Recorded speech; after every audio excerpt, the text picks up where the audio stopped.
நீங்க ஹோமரோடைய ஓடிசி அப்படி இல்லைன்னா இலியாட் மாதிரியான கதைகளை படிச்சிருக்கீங்களா?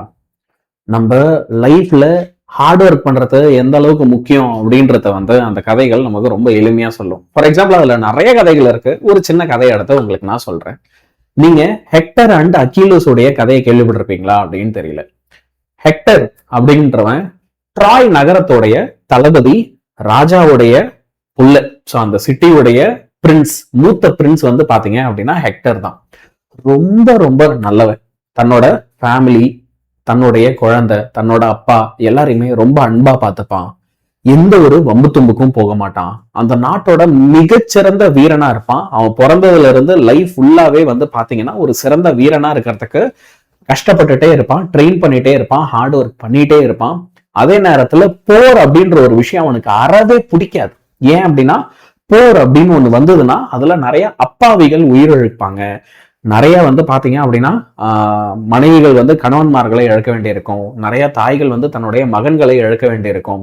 அது மட்டும் இல்லாம இந்த மாதிரி ஒரு அப்பாவிகள் மட்டுமே போர்ல பாதிக்கப்படுவாங்க. அதனால எக்காரணத்தை கொண்டு போர் வந்துடக்கூடாதுன்னு அதை எப்பயுமே தடுத்து தடுத்து தடுத்து சமாதானமாகவே போகக்கூடிய ஒரு ஆள்.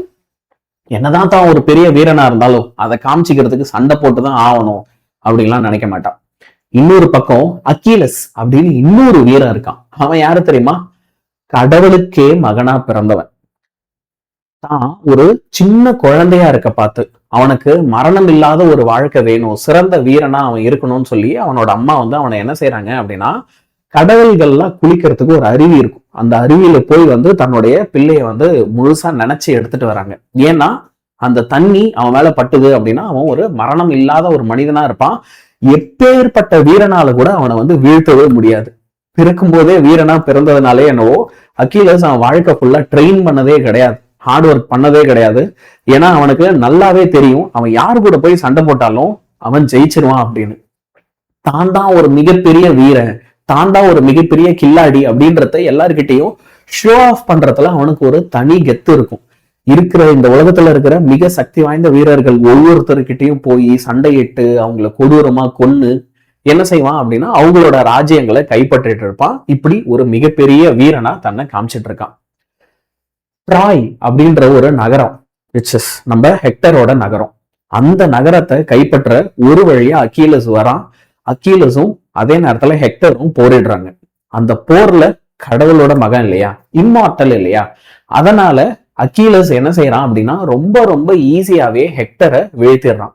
இந்த உலகத்திலேயே ஒரு மனிதனா தலை சிறந்த வீரனா ஹெக்டர் தான் இருக்கான் அப்படின்னாலும் மனிதன் எப்படி கடவுளை எதிர்க்க முடியும்? சோ அதனால ஹெக்டர் இதுல வீழ்ச்சி அடைகிறான்.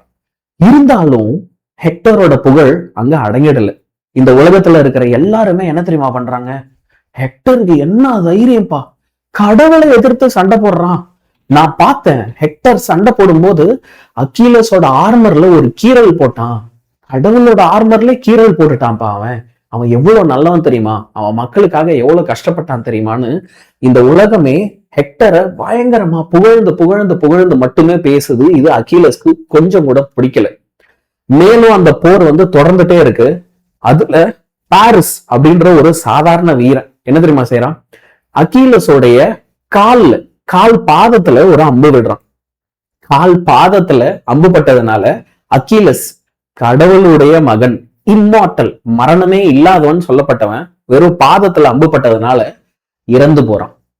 எதனால?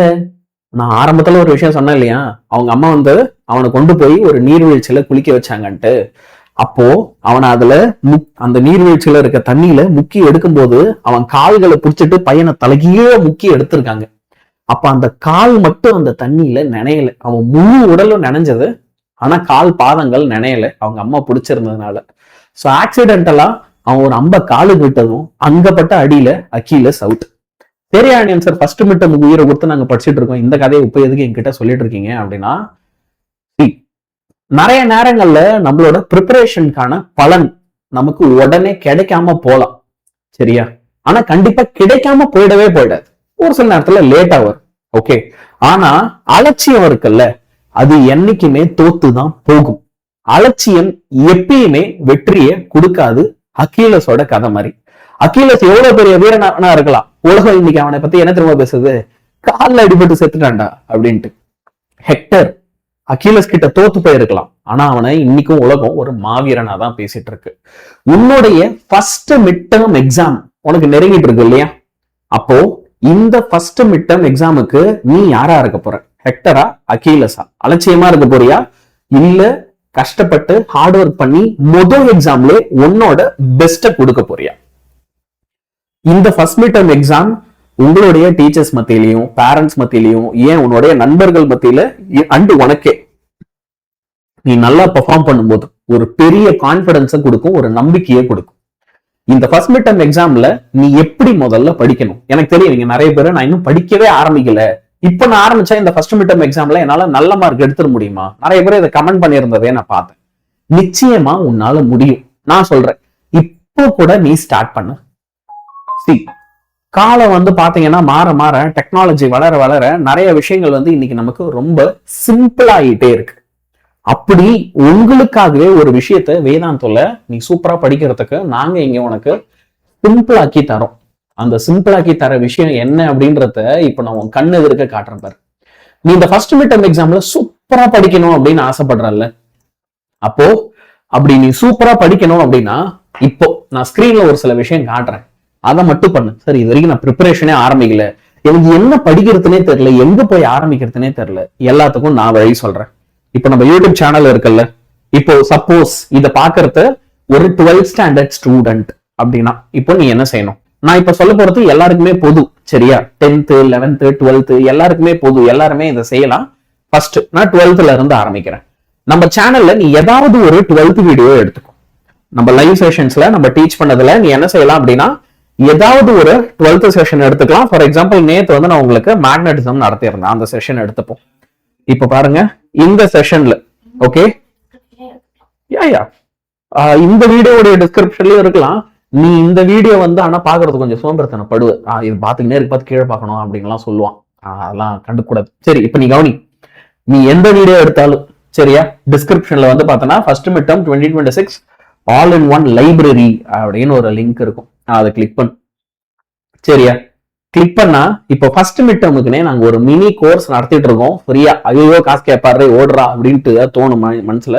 இல்ல சரியா, 3 ரூபா சார்ஜ் பண்ணலாம்னு நினைச்சோம், அப்புறம் எதுக்கு ஃப்ரீயா கொடுத்துட்டு போவோம் அப்படின்ட்டு 0 rupees சார்ஜ் பண்றோம். சரியா, ஸோ நீ இதுல போய் என்ன செய்யணும் அப்படின்னா பை நவுன்னு கிளிக் பண்ண, அவ்வளவுதான். பை நவுன்னு கிளிக் பண்ணனா நம்ம வேதாந்தோடைய ஆப்ல, சரியா, நம்மளுடைய வேதாந்தோடைய ஆப்ல வந்து பாத்தீங்கன்னா ஃபர்ஸ்ட் மிட் டேர்முக்கு தேவையான எல்லா கிளாஸஸும் உங்களுக்கு ஃப்ரீயா வந்துடும்.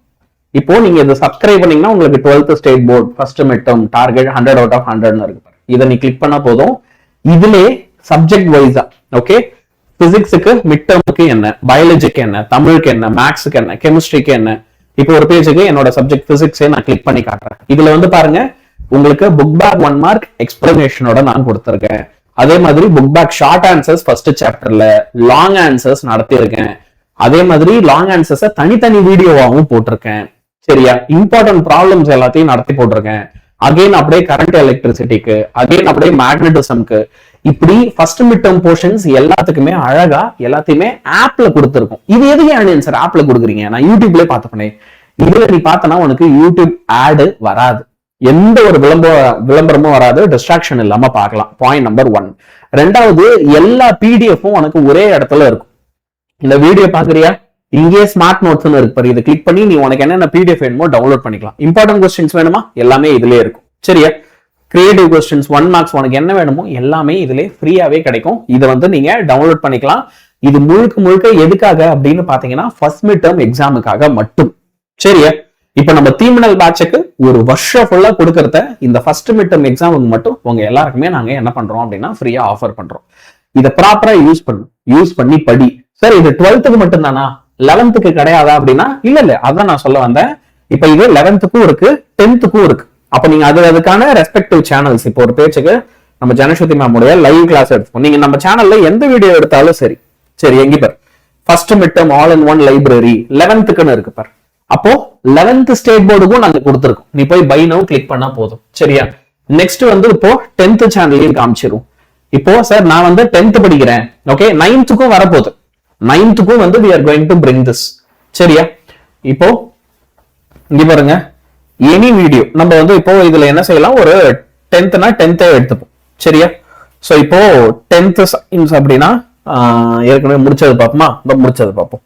எல்லாம் ஷெடியூல் ஆயிருக்கு, இனிமே தான். ஓகே, திரும்ப என்னோட லெக்சரே ஒன்று எடுத்துக்கிறேன். சரியா? இப்போ இதுலயே வந்து டிஸ்கிரிப்ஷன்ல பார்த்தனா, ஓகே, உனக்கு எங்க அது நோட்ஸ் இங்க இருக்கு. லிங்க் கிளிக் பண்ணனா 10th state board first mid term வந்துடுச்சா? பை நவ் கிளிக் பண்ணிக்கலாம். எல்லா வீடியோஸும் இதுல இருக்கும். இதுல இருக்கிற வீடியோஸ் மட்டும் பார்த்தாலே 100க்கு 90, 95 மேல கேரண்டியா எடுத்துடலாம். வீடியோ பாரு, இதுல கொடுத்திருக்க பிடிஎஃப் படி போதும். உன்னால என்ன செய்ய முடியும்? எல்லா சப்ஜெக்ட்ஸ்லயும் இப்ப ஸ்டார்ட் பண்ணி கூட, சரியா, 100க்கு 90, 95 மேல அநியாயத்துக்கு ஈஸியா உன்னால எடுத்துட முடியும்.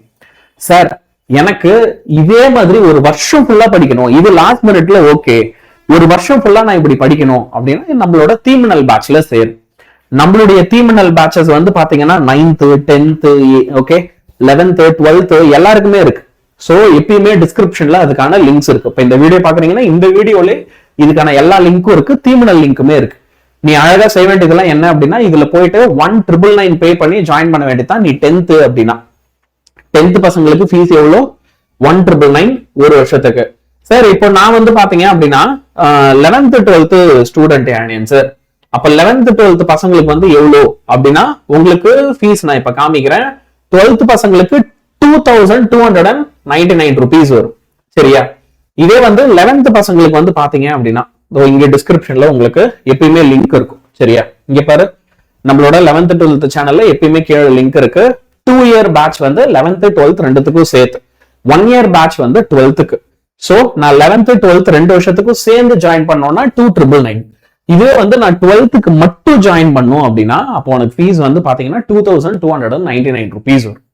இதுல போயிட்டு நீங்க ஜாயின் பண்ணிட்டீங்கன்னா வேதாந்தோ ஆப்ல இந்த ஹோல் இயர் எல்லாமே பக்காவா ரெகுலரா உங்களுக்கு கிளாஸஸா நடக்கும். செம யூஸ்ஃபுல்லா இருக்கும். சரியா? சோ இது மட்டும் இல்ல, இன்னொரு விஷயமும் இருக்கு. நான் வந்து உங்களுக்கு என்ன பண்றேன், எல்லா ஃபர்ஸ்ட் மிட் டர்ம் கொஸ்டின் பேப்பர்ஸையும் ஒரு கலெக்ஷனா நம்மளுடைய எதுல இப்ப நான் காமிச்சேனே இந்த லைப்ரரியில ஆட் பண்ணி வைக்க போறேன். சோ இதுல நான் ஆட் பண்ணி வச்சதுக்கு அப்புறம் நாளையில இருந்து, இப்ப இந்த வீடியோ பார்த்துட்டு இருக்க அப்படின்னா இன்னைக்கு வந்து 9ஆம் தேதி வீடியோ அப்லோட் பண்ணிருக்கேன். 10ஆம் தேதியில இருந்து first mid term question papers for all subjects நம்மளுடைய வேதாந்தோ ஆப்ஸ்ல உங்களுக்கு அவைலபிளா இருக்கும். ஸோ இதையும் நீ பயன்படுத்தி அழகா வந்து என்ன செய்ய ஆரம்பிச்சிடலாம், கொஸ்டின் பேப்பர்ஸ்லாம் வச்சு ரெஃபரன்ஸா பார்த்து படிக்க ஆரம்பிச்சிடலாம். சரியா? So my dear boys and girls, all the best. நான் சொன்ன கதையும் ஞாபகம் வச்சுக்கோ, இப்ப நான் சொன்ன இந்த விஷயத்தையும் ஞாபகம் வச்சுக்கோ. ஃபர்ஸ்ட் மிட் டர்ம் எக்ஸாமுக்கு ஒழுங்கா ப்ராப்பரா படிக்க ஆரம்பி. சரியா? நல்லா படிக்க ஆரம்பி. Okay, all the best.